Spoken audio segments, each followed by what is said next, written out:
देखिए अब बात करना है हम लोगों को, फॉर्मेट हमने कवर कर लिया था। अब बात करते हैं हम लोग डिडक्शन एक्सप्रेसली अलाउड। ऐसे कौन कौन से डिडक्शंस हैं जो हमको एक्सप्रेसली अलाउड हैं, यानी कि हम अपने बिजनेस में उसको खर्चे के रूप में लेस कर सकते हैं, अलाउड है। उसके बाद की इनकम पर हम टैक्स देंगे।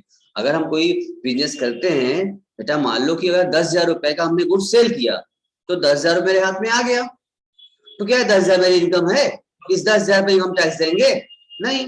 इसमें इस 10,000 में कुछ चीजें खर्चे घटाएंगे भी, अलाउड होगा हमको। जैसे जो गुड्स 10,000 में सेल किया तो हम परचेज करके लाए होंगे उसको कहीं ना कहीं से। मान लो हमने 7,000 में परचेज किया था तो लेस होगा ना, अलाउड स्पेशली अलाउड होगा ना भैया, ठीक है आप लेस कर लीजिए। उसमें जिस शॉप पर रख के सेल किया हमने उस शॉप का रेंट भी देना है, स्टाफ खर्चा देना है, बिजली का बिल देना है, टेलीफोन खर्च देना है, और बहुत सारे एडमिशन एक्सपेंसेस हमारे हैं, ऑफिशियल एक्सपेंसेस हैं हमारे। तो सारे खर्चे जो बिजनेस उस बिजनेस से रिगार्डिंग हैं उसको लेस करेंगे ना, तब जो इनकम आएगी बचेगी। सब घटाने के बाद मालूम चला कि भाई 1,000 रुपए मेरी इनकम खाली आई है, तो हम टैक्स क्या देंगे, 1,000 बचेंगे। हम 10,000 का सेल किए, 10,000 पर टैक्स नहीं देंगे, उसमें से सारे खर्चे घटेंगे, तो डिफरेंस मेरा प्रॉफिट का होगा, उस प्रॉफिट टैक्स देंगे। वही यहाँ बताया जा रहा है आप लोगों को, डिडक्शन एक्सप्रेसली अलाउड, कि आप क्या क्या उसमें घटा सकते हैं, उसके बाद जो बचेगा उसकी इनकम पर टैक्स आपसे लिया जाएगा। तो ठीक है ना, उसमें बताया गया है आप लोगों को सेक्शन 30 से 37 तक का डिडक्शन आपको मिलता है, स्पेशली अलाउड होता है, ठीक है ना। तो क्या क्या होता है शुरू कर लेते हैं हम लोग, पहले 30 बात कर लें। तो expense in respect of business premises, the following deduction are allowed for premises used for the purpose of the business or profession, ठीक है। where permission are occupied, premises are occupied by the city as a tenant।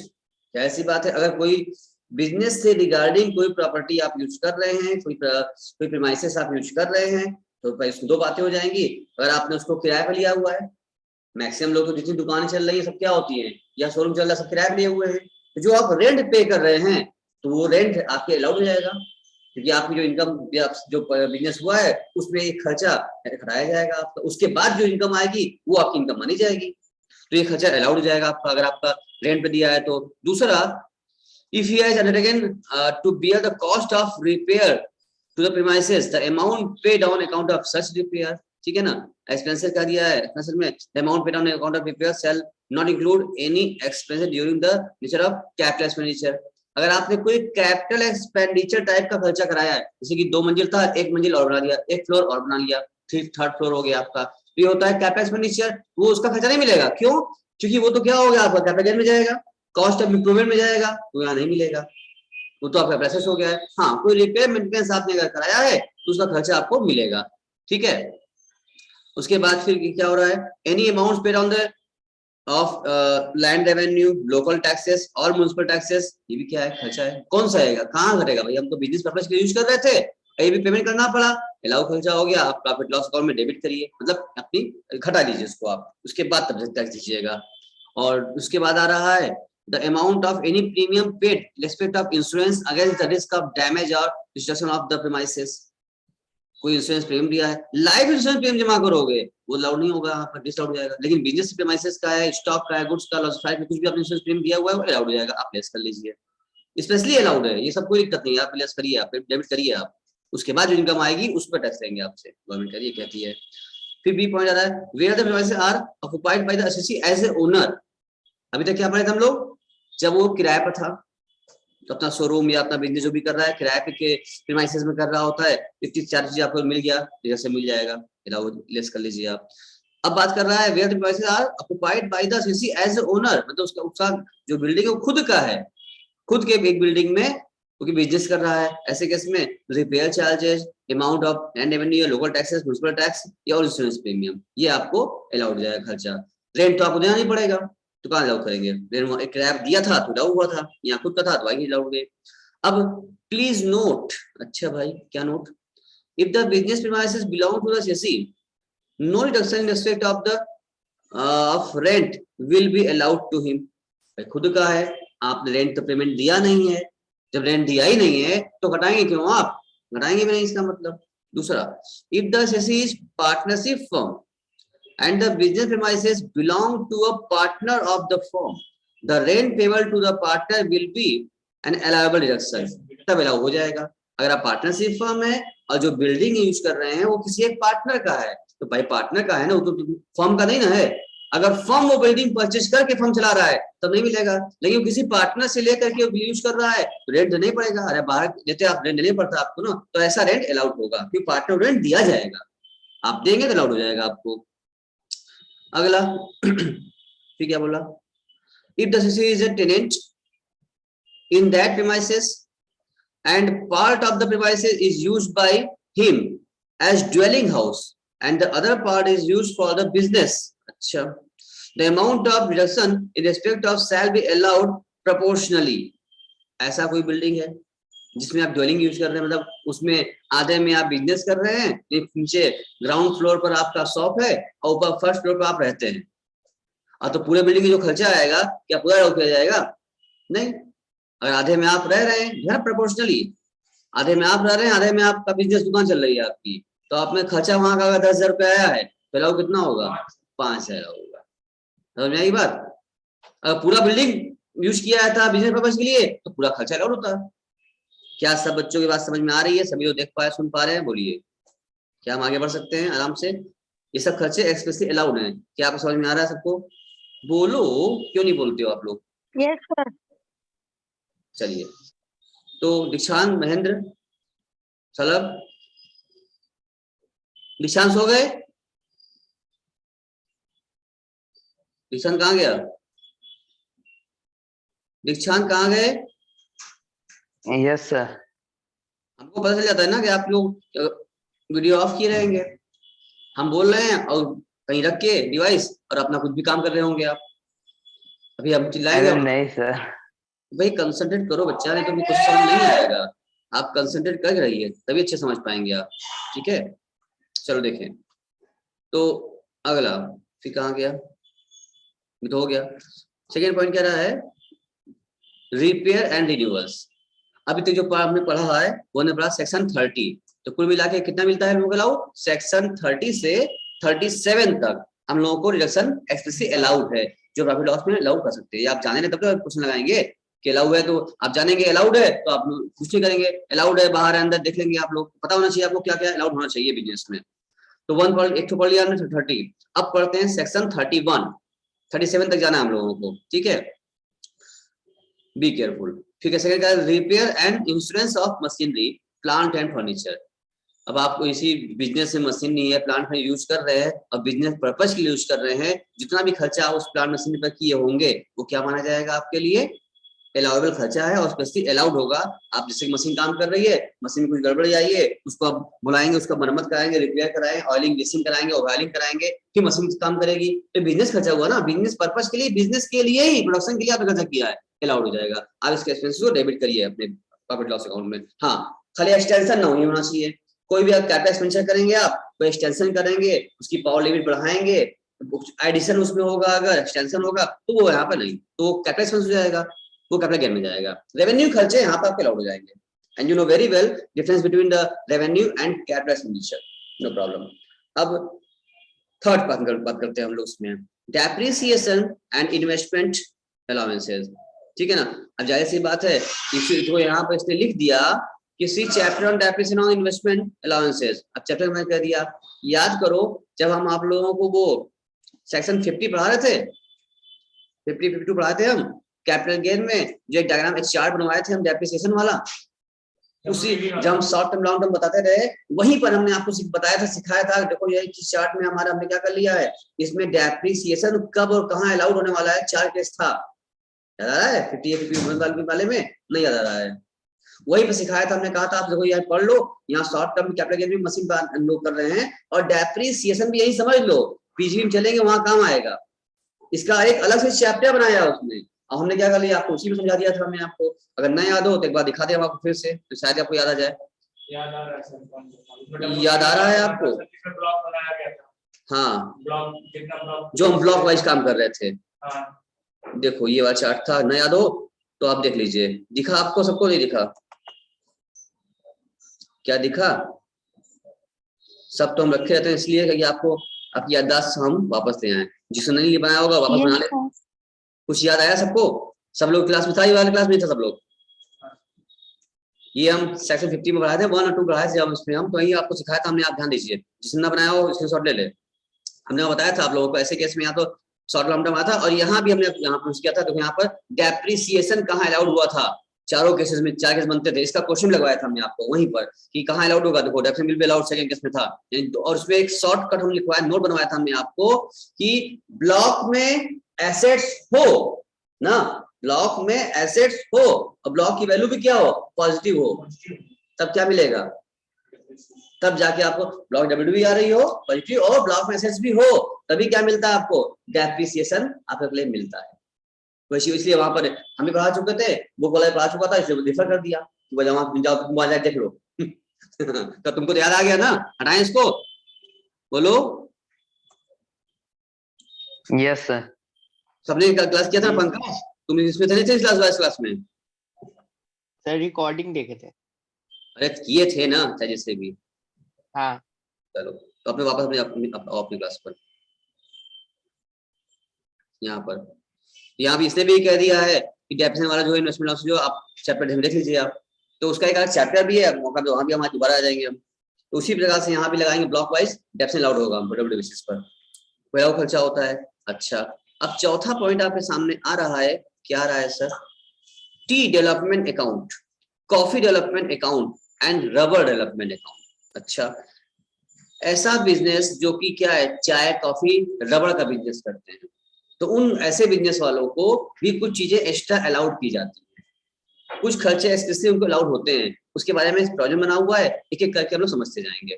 आओ इसमें कहा गया this deduction is allowed to SSC who are growing and manufacturing tea और coffee और rubber India, बताया हमने आपको। 33 ए बी किससे बनाया गया सेक्शन, ऐसे बिजनेस मैन जिस जो क्या करते हैं, ग्रोइंग एंड मैन्युफैक्चरिंग किसके लिए है, रबर कॉफी ट्री।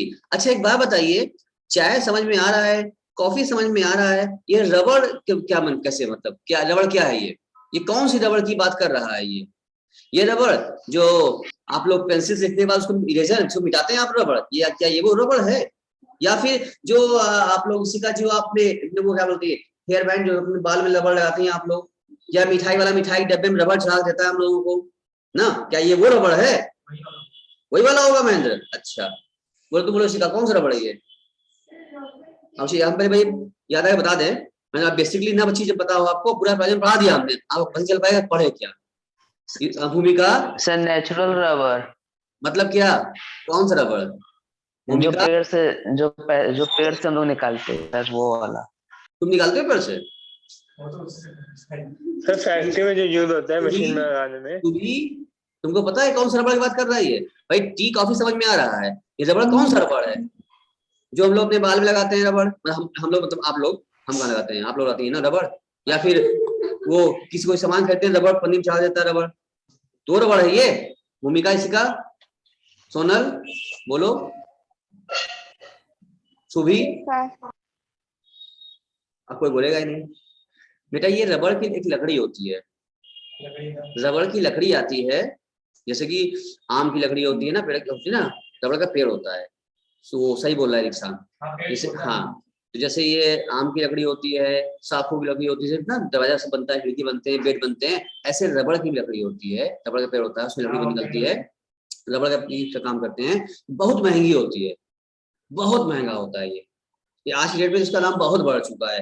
जो नक्काशी लोग करते हैं, जो देखते हो कि वो बैंड रहता है, गोल गोल घुमा के दबाए रहते हैं, तो रबड़ रखी होती है तो आराम दबाने घूम जाती है, इसे नाम रखा मुलायम टाइप की होती है, घूम जाती है, उस पर नक्काशी बहुत से आराम से हो जाती है, अच्छे से, बहुत बहुत महंगा होता है, उसके इसकी बात, उसकी पेड़ की बात कर रहा है ये ना, वो ये बात नहीं कर रहा है, रबर बैंड की रबर लगाने पर बात नहीं कर रहा है ये, वो तो नहीं वो तो केमिकल। चल देखो आगे, तो ये अब उसकी बात कर रहे हैं हम लोग, समझ जाओ पहले, तो उसके लिए क्या हो, उन बिजनेसमैन को जो इन 3 टाइप बिजनेस करते हैं उन्हें क्या अलाउड होगा, पहला the assessee should deposit in a special account with the National Bank for Agriculture and Rural Development in accordance with the scheme approved by the tea board or the coffee board or the rubber board, सबका अलग अलग board बना हुआ है India में, और deposit any amount in an account opened by the assessee known as deposit account,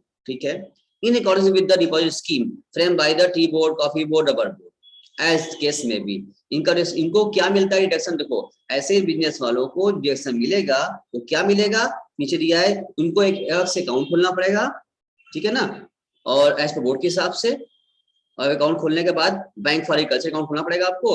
उसमें क्या होगा, the deposit should be made within a period of 6 months from the end of the previous year or before furnishing the return of for his income whichever is earlier, ठीक है ना। 6 महीने के आपका financial खत्म हुआ, वो फाइनेंशियल खत्म होने के 6 महीने के अंदर अंदर 31 मार्च के बाद 6 महीने अंदर अंदर, या आप रिटर्न फाइल करने वाले हैं 191 के तहत उसके समय से पहले, ठीक है ना, दोनों में से जो भी पहले पड़ जाए, या आप रिटर्न फाइल कर रहे हैं तब तक, या 6 महीने के समय तक जो पहले हो जाए, आपको पैसा जमा अकाउंट जमा करना पड़ेगा। In computing the taxable profit from the above business, the following deduction will be allowed in respect of the above deposit. क्या जमा करना होगा, कैसे होगा? पहला, a sum of equal to amount so deposited, ठीक है, या जितना पैसा आपने जमा किया है, या 40%, ध्यान रखना बेटा, 40% of the profit of such business before making a reduction under this section and before setting off through forward business losses, यानी कि पिछला लॉस भी सेट अप नहीं किए हैं, इस साल जितना कमाए थे उसकी प्रॉफिट का 40%, ठीक है ना, whichever is calculable, whichever is less। फिर बोल रहे हैं आपको रिडक्शन मिलेगा ऐसे लोगों को जो रबड़ काफी टी में बिजनेस करते हैं, ऐसे लोगों को रिडक्शन मिलता है वो जो कि आपकी जो भी इनकम हुई है उस, जो इनका खर्चा हिसाब नहीं लगता कि कितना खर्चा किया कितना क्या, नहीं, इनको इस तरीके से फिक्स दे दिया गया, आप एक अकाउंट खोलिए और एग्रीकल्चर डेवलपमेंट नाम का, उस अकाउंट में आप जितना पैसा साल में जमा किए रहेंगे आप उसको जोड़ लेंगे, सम कर लेंगे वो अमाउंट, और ये 40% आपके बिजनेस प्रॉफिट का, विच एवर इज लोअर। जैसे मान लो एग्जांपल लें कि आपने 10 लाख रुपया कमाया है, 10 लाख कमाया है और आपने 2 लाख रुपए बैंक में जमा किया, इसकी अकाउंट जमा कर दिया है, तो कहेंगे 2 लाख जमा किया है, 2 लाख अमाउंट एक्चुअल अमाउंट हो गया, और उसके बाद दूसरा लिस्ट बन रहा है, दूसरा बनेगा आपका 40% ऑफ इनकम, 10 लाख कमाए थे, 10 लाख का 40% हुआ 4 लाख, तो 4 लाख और 2 lakh which ever is lower, तो 2 लाख रुपए आपको रिडक्शन मिल जाएगा जो आपने जमा किया है, ठीक। अच्छा, इसका उल्टा कर दो, मान लो कि उन्होंने 6 लाख जमा कर दिया, 10 लाख रुपए कमाए थे और 6 लाख रुपए इस अकाउंट में जमा कर दिए हैं, जो सब मिला जोड़ करके, तो फिर निकाला जाएगा एक्चुअल अमाउंट डिपॉजिटेड 6 लाख और 40% ऑफ इनकम 10 लाख में 4 लाख रुपया आया, तो 4 लाख और 6 lakh which ever is lower, तो कौन लोअर है? 4 लाख मिलेगा। यानी कहने का मतलब ये है जितना पैसा अकाउंट में जमा कर देंगे वो छूट देंगे, और उसमें मैक्सिमम लिमिट लगा दिया गया है 40% का, ये 40% से अधिक जमा कर देंगे तो 40% ही मिलेगा, उससे अधिक नहीं मिलेगा, मैक्सिमम 40% ही मिलेगा आपको, कम जमा कर कम वाला मिलेगा, और 40 ऊपर कर दे 40 मिलेगा, विच एवर लोअर। ऐसी बात समझ में आपको आ गई होगी। ये जैसे क्वेश्चन लगाएंगे हम काफी वाला, तो इसे आपको करना पड़ेगा, बाकी इसका जो मतलब नहीं रहेगा हमको। अब अगला बात कर रहे हैं, deduction will be allowed in respect of the prospecting for the extraction or production of petroleum or natural gas or both in India। अच्छी बात है। तो ऐसी कंपनियां जो पेट्रोलियम या नेचुरल गैस के काम में लगी है या दोनों लगी हुई हैं, इसमें क्या करना है, इसको क्या मिलेगा, the main provision of this section are as under, क्या क्या है, इसको बोल 33 ABA ना। अभी क्या पढ़े थे हम लोग 33, अभी क्या पढ़े थे हम लोग, अभी काफी वाला 33 AB, अब क्या पढ़ रहे हैं 33 ABA। तो सारे प्रोविजन हम पढ़ते जा रहे हैं, अब पूरा प्रोविजन आप लोग से काफी किताब बंद करा पूछेंगे, पहले हम बोलेंगे फिर आप बोलेंगे, फिर काफी में क्या था, इसमें क्या था, कि जब क्वेश्चन आएगा तो उसमें आपको याद होना चाहिए, तभी कर पाएंगे आप सारा प्रोविजन।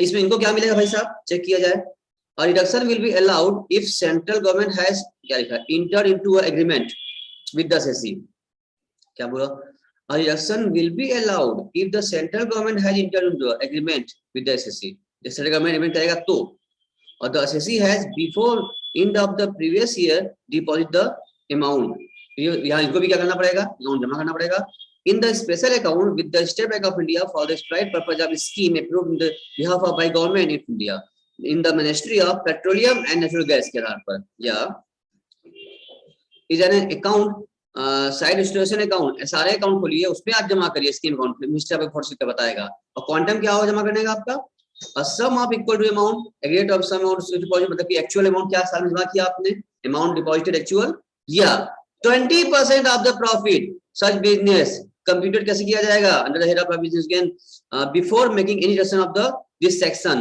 व्हिचएवर इज लेस, यानी कि जो लोग रबड़ काफी टी में लगे थे उनको क्या मिलेगा, एक्चुअल अमाउंट या 40% व्हिचएवर इज लोअर, और जो पेट्रोलियम वाला गैस लगा हुआ है उसको क्या मिलेगा, एक्चुअल अमाउंट जमा करिए या फिर 20% व्हिचएवर इज लेस। ये दोनों बातें हम समझते हैं, आपको समझ में आ गई होगी, कोई दिक्कत है, बात हमारी पकड़ में आ रही है, क्योंकि हम अलाउड है डिसअलाउड है, हम क्वेश्चन भी लगवा दिए आपको, प्रॉब्लम भी समझा रहे हैं और आगे सिस्टम एक एक पॉइंट का चले जा रहे हैं, 37 तक जाना है हमको। अब हम लोग आ रहे हैं किस पर, सेक्शन 35 पर हम आ चुके हैं, 2 पॉइंट में कवर हो चुका है, बट समय गवा नहीं दे रहा हमको, अब सेकंड वाली इंतजार कर रहे हैं, 12:15 बजने वाला है, तो अब इतना वेट करिए, अब यहाँ तक रिवाइज कर लीजिएगा, 2 कंपनी का रिवाइज कर लिया आप लोगों ने, क्वेश्चन भी लगा लिया हम लोगों ने, जितनी क्लास आज क्लास अच्छी इंपॉर्टेंट थी, इसी एक बेस बन के राइट ट्रैक पर आ चुकी है, इसी ट्रैक पर हम चला देंगे, बहुत जल्दी खत्म हो जाएगा। Till then bye bye, revise को कर लीजिएगा आप लोग।